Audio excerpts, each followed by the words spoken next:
Ko'pchilikka Kamol obrazi bilan tanilgan Burak O'zchivit Toshkent sahnasida Istanbulning eng go'zal qizi monospektaklini taqdim etmoqda. Mazkur spektaklda aktyor birgina obraz orqali inson hayotidagi turli kechinmalarni, ichki kurashlarni va murakkab hissiyotlarni ochib berdi.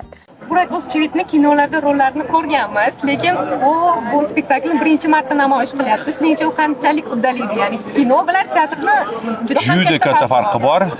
Mana shu savolingizga javobni Xudo xolasa yarim soatda Burakni o'zidan olamiz.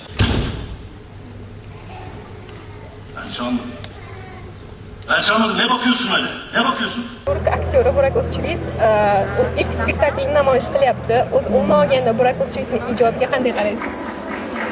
Men endi unaqa fanatlar emasman, to'g'risini aytaman, lekin bu spektakl bilan men butun dunyoni aylanib kelyapti. Gastrol yurib va faqatgina omad tilab qolaman. Sahnadagi har bir harakat, har bir so'z orqali voqea yanada chuqurlashib tomoshabinni o'ziga tortdi. Burak O'zchivitning jonli va samimiy ijrosi esa asarga alohida ruh bag'ishladi. Çok mutluyuz. Bütün Özbekistan'a, Taşkent'e, herkese selamlar olsun. Sizi çok seviyoruz.